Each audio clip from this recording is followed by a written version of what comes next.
श्रीमन्महागणाधिपतये नमः। श्री सरस्वते नमः। श्री गुरुभ्यो नमः। श्रोता वक्ता श्रीराम समर्थ। जय जय रघुवीर समर्थ। यदा लंबोदरं हन्ति सतां मृत्युः संभवम् तदा लम्बे दयालम्बं लम्बोदरपदाम्बुजम्। शारदा शारदा भूयवदना वदनाम्बुजे सर्वदा सर्वदास्माकं सन्निधिं प्रियात्। नमस्तस्मै भगवते नारदाय महात्मने कामक्रोधविहीनाय ऋषीणां प्रवराय च। गुरुर्ब्रह्मा गुरुर्विष्णु गुरुर्देवो महेश्वरः। गुरुसाक्षात् परं ब्रह्म तस्मै श्री गुरवे नमः। श्री ज्ञानदेव तुकाराम पंढरीनाथ महाराज की जय। देवर्षि नारद मुनि महाराज की जय। महर्षि वेदव्यास मुनि महाराज की जय। अवधूत चिंतन श्री गुरुदेव दत्त। जय जय रघुवीर समर्थ मंगलमूर्ति मोरया।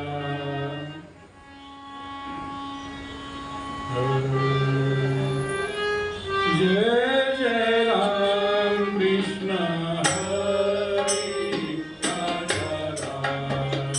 जय जय राम कृष्ण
हरि राजा राम।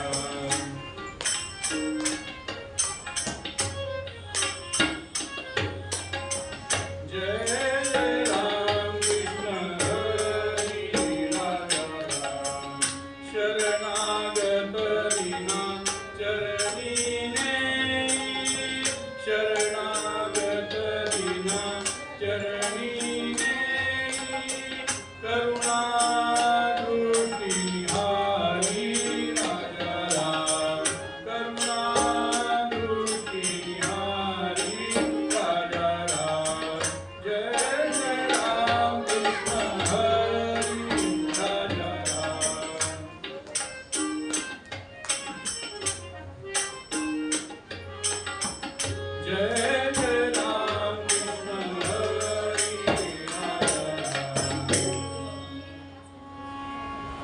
बालकृष्ण चरणी लक्ष लागो लागो बालकृष्ण चरणी लक्ष लागो कीर्तन संगे रंगात देह वाहो रे कीर्तन संगे रंगात देह वाहो रे बालकृष्ण चरणी लक्ष लागो लागो बालकृष्ण चरणी लक्ष लागो लागो बालकृष्ण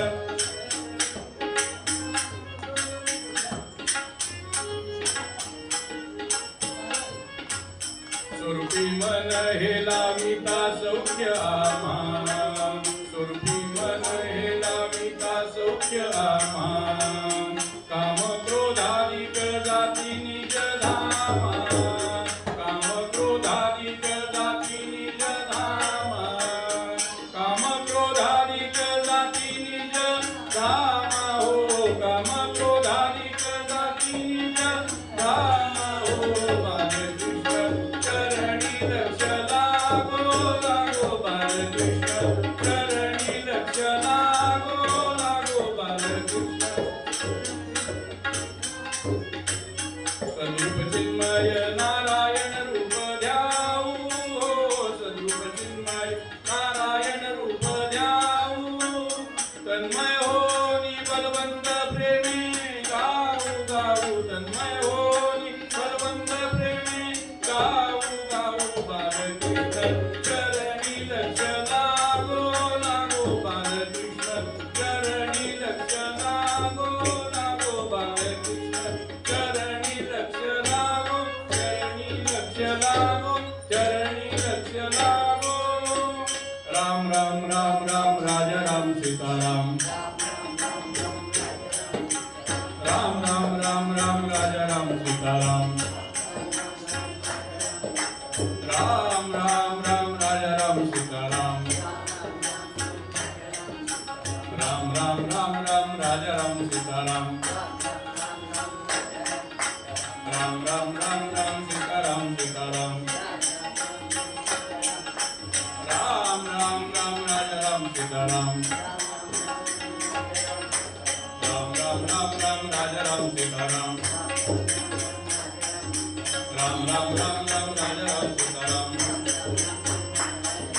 राम राम राम राम राजा राम सीताराम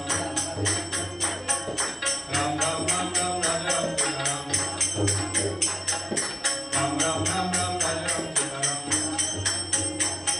बोला पुंडलिक वंदे हाय विठ्ठल श्री ज्ञानदेव राम पंढरीनाथ महाराज की जय देवर्षी नारदजी महाराज की जय महर्षी वेदव्यास मुनी महाराज की जय अवधूत इंद्र श्री गुरुदेव दत्त जय जय रघुवीर समर्थ मंगलमूर्ती मोरया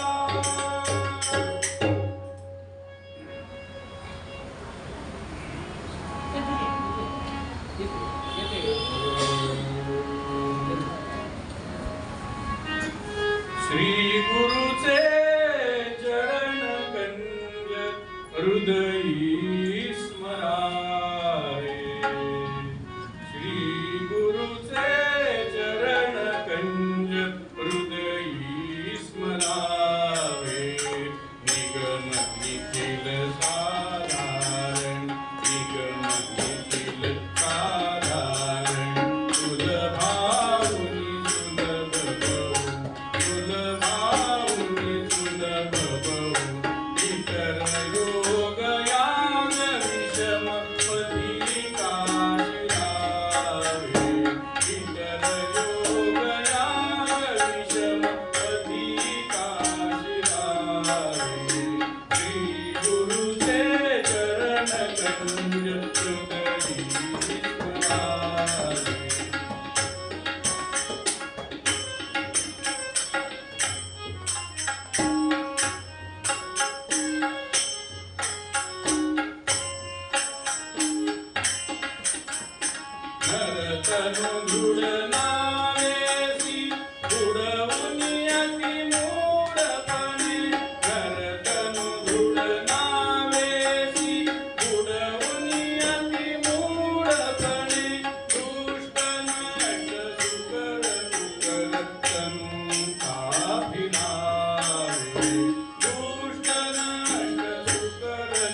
विनवी तुझ रामदास विनवी तुझ अजूनी तरी समजवू मज अजूनी तरी समजवू मज विषय विष सेवुनिया फुकट कामना विषय विष सेवुनिया फुकट कामना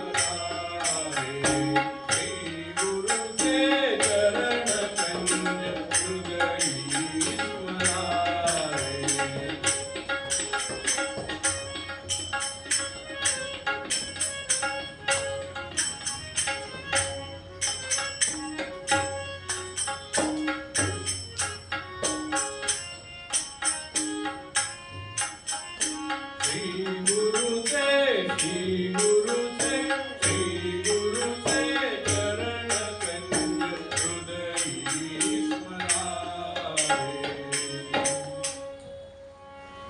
अपार संसार समुद्र तार नौकायिताभ्यां गुरुभक्तिदाभ्यां वैराग्य साम्राज्य पूजनाभ्यां नमो नमः श्री गुरुपादुकाभ्यां सद्गुरुनाथ महाराज की जय।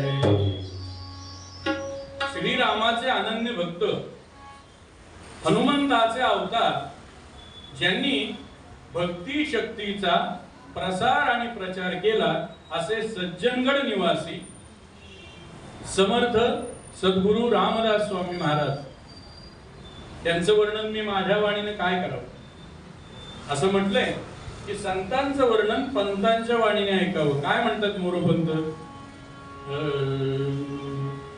काम जय रघुवीर प्रेमे काम जय रघुवीर प्रेमे हनुमत अवतार हा सत्य भवरोग हरुनी जेणे भवरोग हरुनी जेणे लाज विले देव वैद्यना सत्य रामा राम राम हरे हरे रामा राम राम राम सीतापते राम राम राम राम रघुत्तमा राम राम। असाध्य अशा रोगावर उपचार करणारे म्हणून देवांचे वैद्य अश्विनी कुमार प्रसिद्ध आहे, परंतु त्यांना भवरोग मात्र समूळ नष्ट करता आला नाही। असा हा भवरोग समूळ नष्ट करणारे भवरोग वैद्य समर्थ सद्गुरु रामदास स्वामी महाराज पूर्वरंगासाठी घेतलेल्या पदामध्ये म्हणतायत श्री गुरुचे चरण कंज हृदयी स्मरावे श्री गुरुचे चरण कंज हृदयी स्मरावे निगम निखिल साधारण सुलभाहुनि सुलभ बहु इतर योग याग भीषम पथी काशिरावे श्री गुरुचे चरण कंज हृदयी स्मरावे नरतनु धुरनावेसी उडवणी अति मूढपणे दुष्ट नष्ट सुकर कुकर तनु का फिरावे श्री गुरुचे चरण कंज हृदयी स्मरावे रामदास विनवी तुझ अजूनी तरी समज उमज विषय विष सेवुनिया फुकट कामनावे श्री गुरुचे चरण कंज हृदयी स्मरावे श्री गुरुचे चरण कंज हृदयी स्मरावे। या ठिकाणी समर्थांनी हृदयी धरावे हृदयी ठेवावे असं का बरं म्हटलं नाही? या ठिकाणी स्मरावे असंच का बरं म्हटलंय? कुणाला तरी असं वाटेल कदाचित की त्यांच्या समोर विस्मरण झालेली व्यक्ती असावी, त्यामुळे सतत स्मरावे स्मरावे असं सांगतायत. दुसऱ्याला असं वाटेल की अहो तसं नाही, पाठांतरासाठी बसलेली कुणीतरी व्यक्ती असावी म्हणून त्याला सतत स्मरण करायला सांगतायत, स्मरावे असं सांगतायत. सज्जन हो, समर्थ ज्यांना उपदेश करतायत, स्मरावे असं सांगतायत, ती विस्मरण झालेली व्यक्ती नाहीये, पाठांतरासाठी सुद्धा बसलेली व्यक्ती नाहीये, तर आपल्या जीवाचा उद्धार व्हावा, मोक्ष प्राप्त व्हावा या भावनेने तो मुमुक्षु समर्थांपुढे बसलेला आहे आणि त्याला समर्थ योग्य मार्ग सांगताय, सोपा मार्ग सांगताय. कोणता सांगताय सोपा मार्ग? श्री गुरुचे चरणकंज हृदयी स्मरावे. अतिशय सोपा मार्ग सांगताय. कसं आहे बघा, आपण सर्वजण भगवंताचं करतो, कुलदैव कुलदेव कुलाचार हे पण करतो, त्याचबरोबर आपलं जे आराध्य दैवत आहे त्याचीही उपासना करतो, सगळं करतो. परंतु काही काळ गेल्यानंतर स्वाभाविक आपल्या मनामध्ये बाह्य सुखाचं आकर्षण निर्माण होतं आणि आपल्याला सुख पाहिजे अशी इच्छा निर्माण होते. खरं म्हणजे सुख देणं हा भगवंताचा स्वभावच नाहीये बरं का. आनंद देणं हा भगवंताचा स्वभाव आहे. सुखाला विरुद्धार्थी शब्द आहे, आनंदाला विरुद्धार्थी शब्द नाही. सद्गुरुनाथ महाराज की जय. परमेश्वर म्हणजे आनंद, तो स्वतः आनंद स्वरूप आहे, आनंद घन आहे. देव म्हणजेच आनंद, लक्षात घ्या. मग त्या परमेश्वरापुढे गेल्यानंतर त्याचं स्मरण करत असताना आपल्याला मनामध्ये आनंदाची प्राप्ती व्हावी ही भावना पाहिजे. पण आपण वेगळ्या गल्लीमध्ये शिरलो, चाललोय समाधानाच्या आणि आनंदाच्या दिशेने, पण पटकन वाट चुकली आणि वेगळ्या गल्लीमध्ये म्हणजे सुखाच्या गल्लीमध्ये शिरलो, अशी आपली अवस्था आहे. एक जणांनी 13 कोटी रामनामाचा संकल्प केला आणि जपाला सुरुवात केली. कशासाठी? तर असं म्हटलंय रामाचं दर्शन होतं म्हणून 13 कोटी रामनाम झाल्यावर. त्याचा जो संकल्पही त्या व्यक्तीचा पूर्ण झाला, संकल्प पूर्ण झाला, पण जसं सांगितलं होतं किंवा ऐकलं होतं तसा काय अनुभव आला नाही बरं. तसा काही अनुभव आला नाही. बराच काळ गेला आणि काही वर्षानंतर अचानक त्यांची श्रीधर स्वामींची गाठ पडली. आता संधी मिळाली, दर्शन घेतलं आणि श्रीधर स्वामींना प्रश्न विचारते झाले नम्रतेने, महाराज 13 कोटी रामनाम घेतल्यावर काय होतं? अहो क्षणार्धात उत्तर, रामाचं दर्शन, समर्थांचं तसं वचन आहे. अहो पण मला काय तसा अनुभव आला नाही, राम काय मला भेटला नाही. बरं ठीक, हरकत. तुम्हाला किती वर्ष लागली हे नामस्मरण पूर्ण करायला, हा संकल्प पूर्ण करायला किती वर्ष लागली? साधारणपणे 10 वर्ष लागली, हरकत नाही.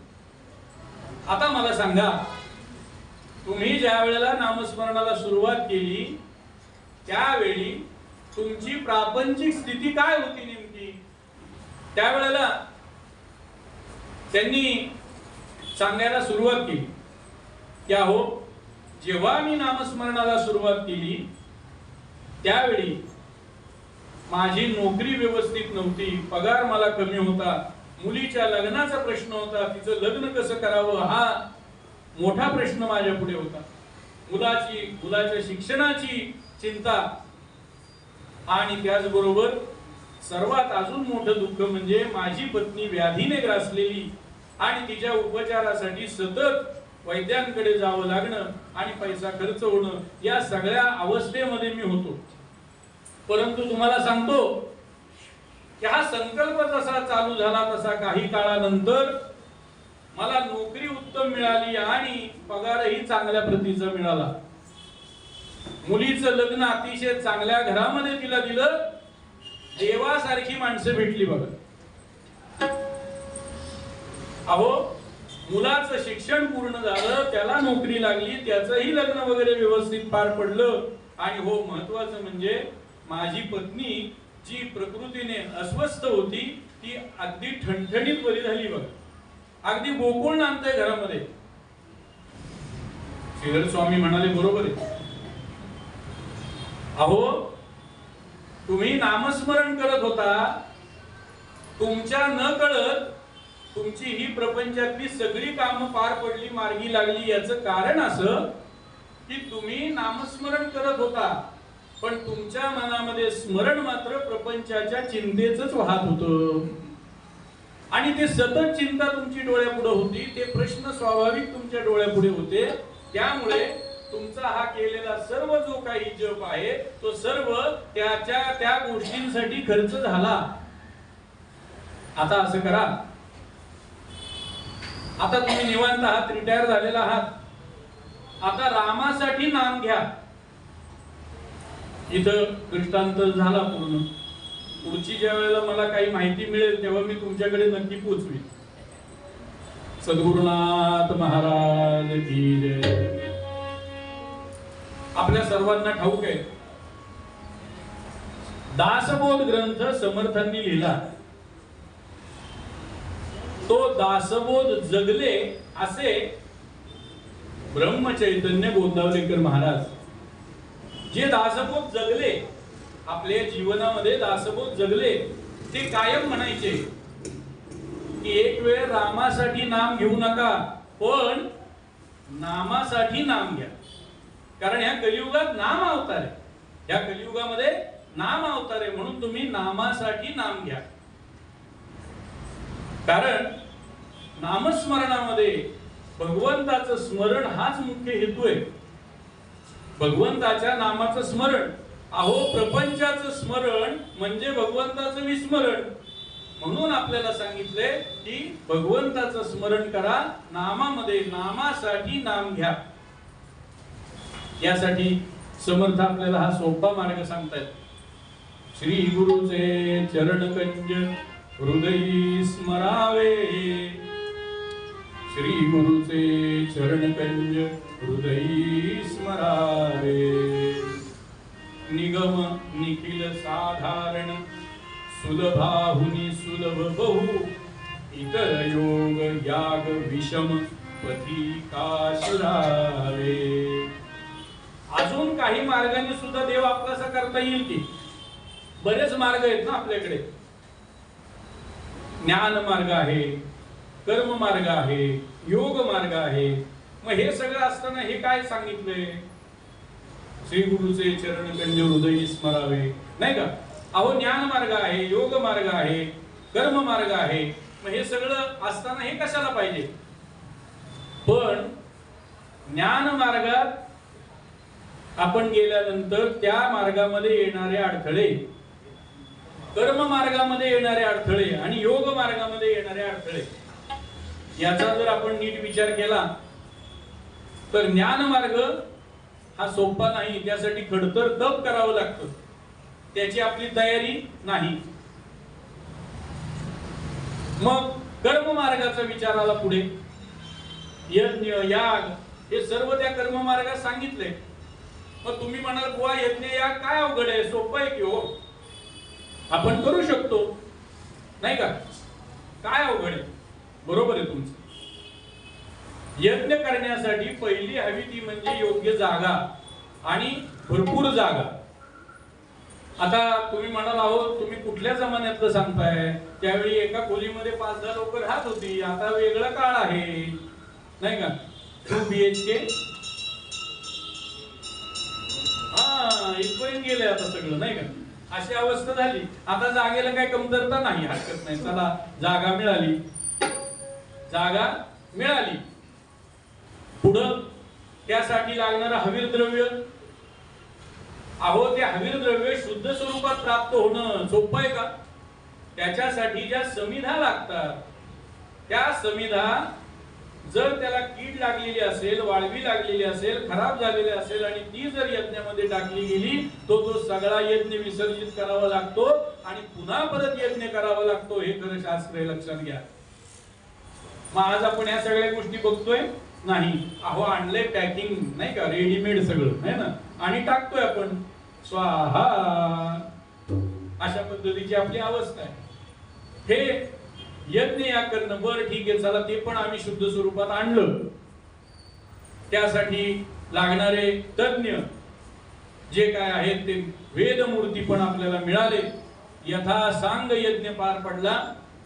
आम्ही त्यांना योग्य ती दक्षिणा दिली, हरकत नाही. पण फळ, त्याचं फळ काय?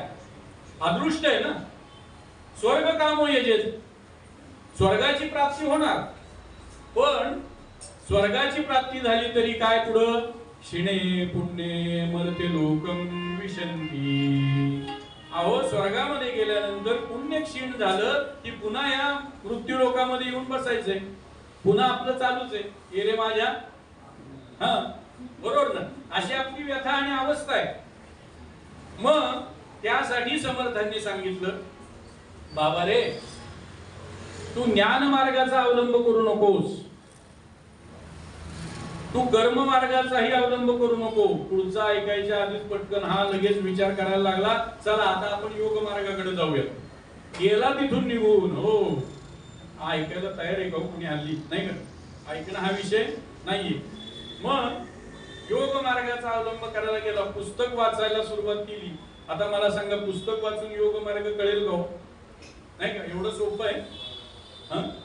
अहो तो योग मार्ग साधण्यासाठी सुरुवात केली. त्यामध्ये पहिला आला यम. यम नियम प्राणायाम ज्या काही गोष्टी आहेत, प्रत्याहार ज्या काही गोष्टी आहेत, त्यामध्ये पहिला आला यम. अहो तो यम साधेपर्यंतच यम पुढे येऊन उभा राहायला कळलं पण नाही. अशी त्या योग मार्गाची व्यथा. बर अजून पुढे अभ्यास करतोय आम्ही. अहिंसा, सत्य, अस्तेय, ब्रह्मचर्य या चारही गोष्टी आम्हाला 3 पातळ्यावरती मोजाव्या लागतात. कायिक, वाचिक आणि मानसिक. मग मला सांगा, आता अहिंसा म्हणून आपण विचार केला, शरीराने मी मारामारी करू शकत नाही, नाही का. मी असाच आपला शांत रागात त्याला बोलूही शकत नाही कुणाला.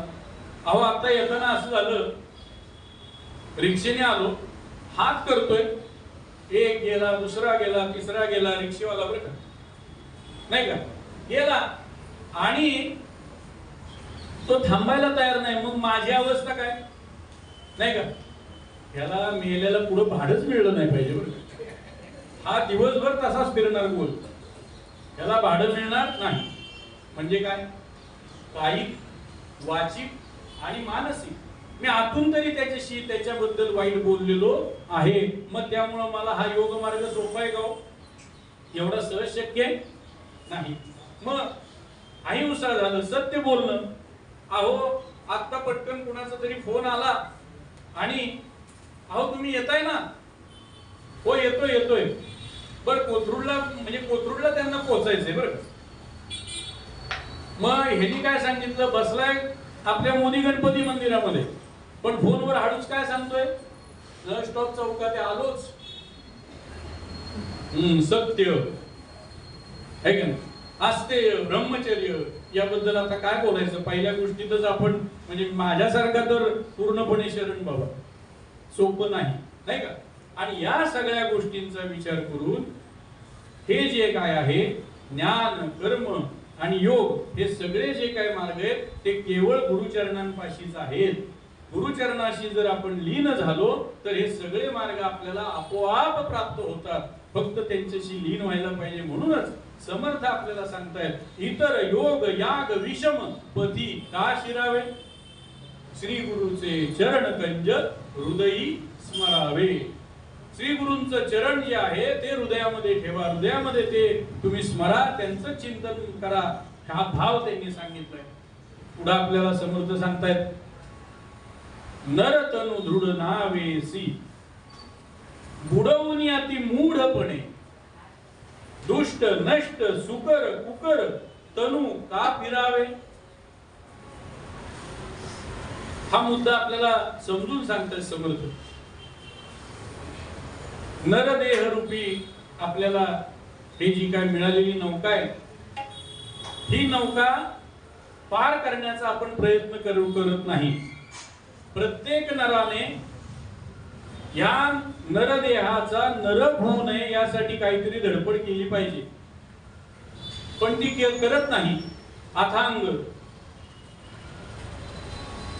हा जो समुद्र आहे, गभीर असा हा जो समुद्र आहे, हा सागर जर आपल्याला ओलांडायचा असेल तर नाव हवी. अशाच विचाराने एका युवकाने नाव जवळ केली. अशी नाव की जिला नाव ठेवायला जागा नाही, अशी नाव. ती नाव जवळ केली. त्या नावेमध्ये व्यापारासाठी जायचं जे काही साहित्य आहे ते सगळं साहित्य त्या नावेमध्ये चढवलं आणि वल्ल हातात धरून हा समुद्रामध्ये त्यांनी प्रवेश केला आणि वल्ल हातात धरून पुढे पुढे जायला लागला. आता हळूहळू हळूहळू नाव पुढे चाललेली आहे. जस जसा पुढे जायला लागला तस तसा त्याला समुद्राच्या अंतरंगातली खळबळ जाणवायला लागली आणि लाटांवर लाटा लाटांवर लाटा जी नाव तरंगायला हवी ती नाव तरंगावर गटांगळ्या खाऊ लागली आणि त्यामध्ये लाटेच्या तडाख्याने नावेला छिद्र पडलं. जी नाव पाण्यात हवी त्या नावेत आता पाणी गेलं आणि याच्या कोणचं पाणी पळालं. अशी अवस्था झाली. त्याच्या मनामध्ये आलं की मी ज्या वेळेला व्यापारासाठी जायला निघालो त्यावेळेला जर अनुभवी असा नावाडी बरोबर आणला असता तर ही वेळ आली नसती. पण आता या गोष्टीला उशीर झाला. आता काय उपयोग आहे का? काही नाही. सज्जन हो, तुमची माझी सगळ्यांची अवस्था पण हीच आहे त्या नवयुवकाप्रमाणे. नरदेह रूपी ही जी नाव आहे ती नाव घेऊन आपण निघालोय, पण तरण्याचं नाव नाही. आणि त्यात ही जी नाव आहे ती नवद्वारांनी फाटून निघाली बघा. त्यामुळं काम, क्रोध, लोभ, मोह, मद, मत्सर या अनेक गोष्टी त्याच्यामध्ये शिरकाव करायला लागल्या. त्या पाण्याने त्या नरदेह रूपी नौकेमध्ये शिरकाव केलेला आहे. आणि ह्या अवस्थेमुळं आपल्याला आता सुचत नाहीये काय आणि विचार आपण करत नाहीये की आपल्याला सद्गुरू भेटला पाहिजे याबद्दलचा भाव म्हणजे खरा नावाडी जो आहे तो मिळाला पाहिजे याचा विचार आपण करत नाहीये. आणि म्हणून आपल्याला समजून सांगतायत भागवतामध्ये सांगितलंय नृदेह माद्यम सुलभम सुदुर्लभम प्लवम सुकल्पम गुरुकर्णधारम मयानुकूलेन नभस्वतेरितम पुमान भवापिम नतरेत सात्महा. नरदेह रूपी नौका मिळून सुद्धा जो गुरुरूपी कर्णधाराच्या सहाय्याने ही नौका पहिलं तीराला नेत नाही तो आत्मघातकी समजावा. तो आत्महत्यालाच आहे. आत्महत्याच आपण करतोय. वेगळी आत्महत्या करायची गरज नाही. ही आपली रोज आत्महत्या चालू आहे. म्हणून सद्गुरु रूपी कर्णधार जो आहे तो नावाडी आपल्याला जर मिळाला आणि त्याच्या सहाय्याने नुसता मिळून उपयोग नाही.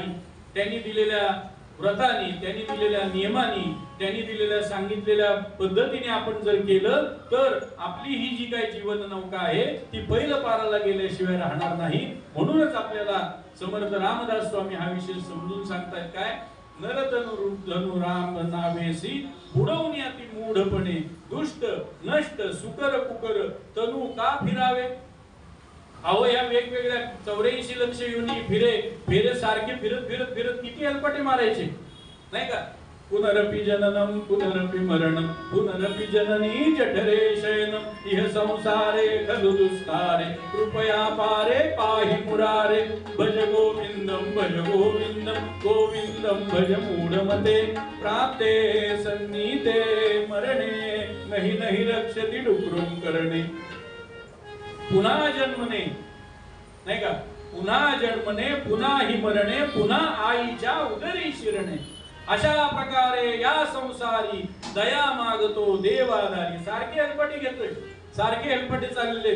किती जन्म माग किती आहे, आतापर्यंत आलो पत्ता नाही. आता इथून पुढे किती वेळा येणार आहे माहिती नाही. मग हे येणं योग्य आहे का याचा विचार आपण करून सद्गुरूच्या चरणाशी आपण लीन झालं पाहिजे. हा आपल्याला विचार सांगतायत समर्थ रामदास स्वामी महाराज. का? त्याचं कारण काय?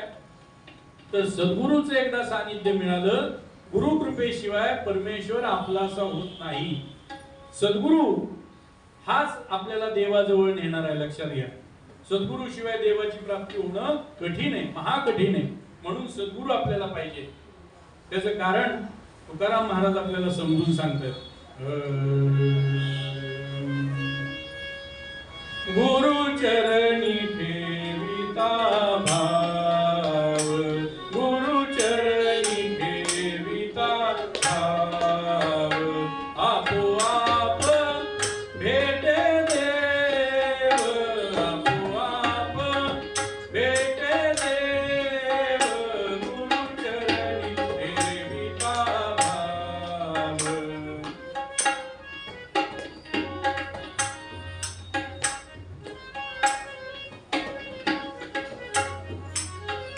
म्हणूनी गुरुसी भजावे, म्हणूनी गुरुसी भजावे, रूप ध्यानासी आणावे, रूप ध्यानासी आणावे, गुरुचरणी ठेविता भाव, गुरुचरणी.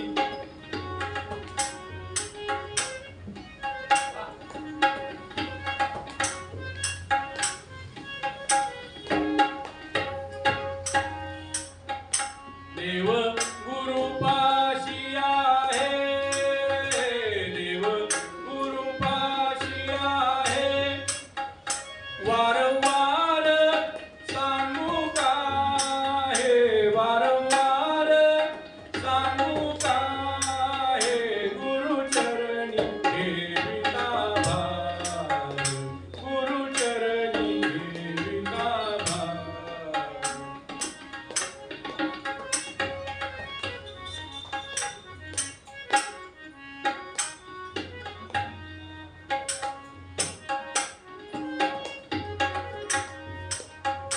तुका म्हणे गुरु भजनी, तुका म्हणे गुरु भजनी, देव भेटे जनिवनी, देव भेटे जनिवनी, गुरुचरणी ठेविता भाव, गुरुचरणी ठेविता भाव, गुरुचरणी ठेविता भाव. गुरुचरणावर एकदा आपण आपला भाव दृढ केला की बाकी काही करण्याची गरज नाही.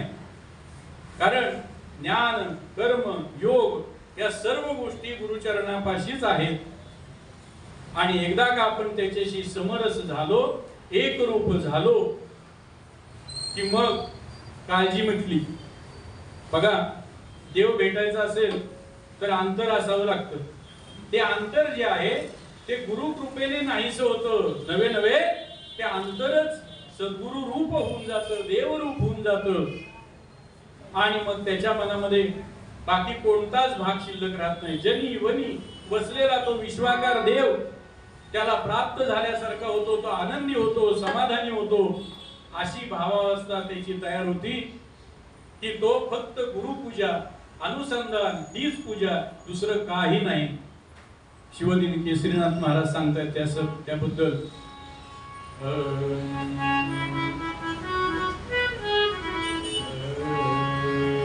देव पूजा बा देव पूजा माही, देव पूजा बा देव पूजा.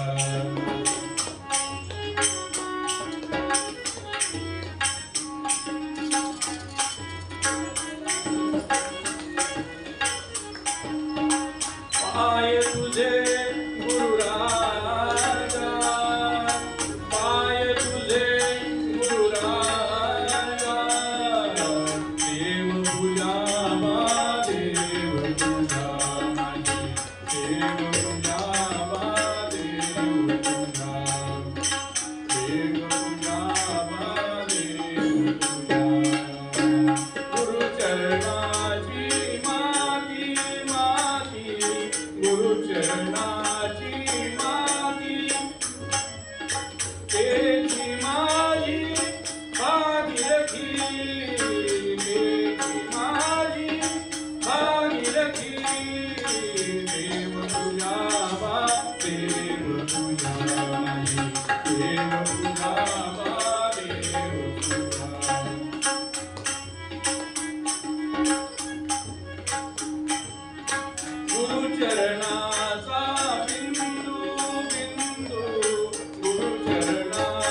शिवदिन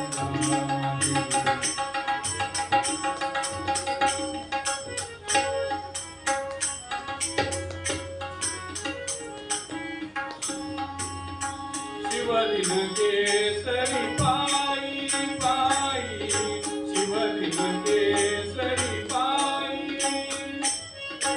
सद्गुरु वाचुनी दैवत नाही, सद्गुरु वाचुनी दैवत नाही, दैवत नाही, देव पूजावा देव पूजा माझी, देव पूजावा देव पूजा।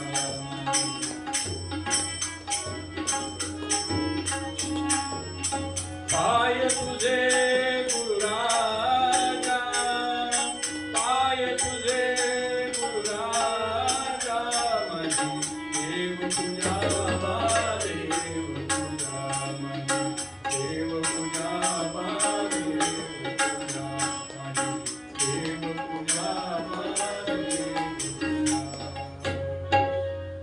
त्याला कुठेही गेला तरी केवळ गुरुचरणच दिसतात, एवढा तो एक रूप होऊन जातो साधक की त्याला गुरुचरणाशिवाय दुसरं काही दिसत नाही, ते स्मरण त्याच्या मनामध्ये असतं।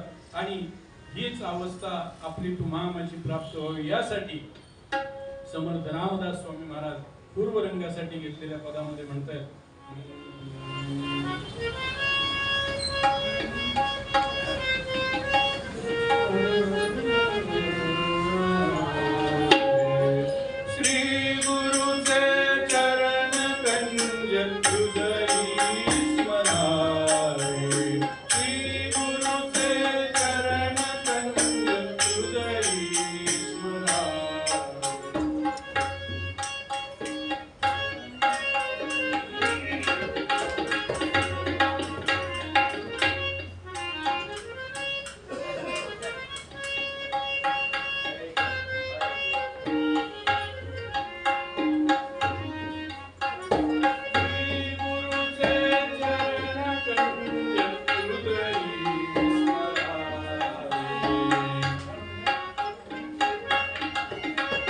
निगम निखिल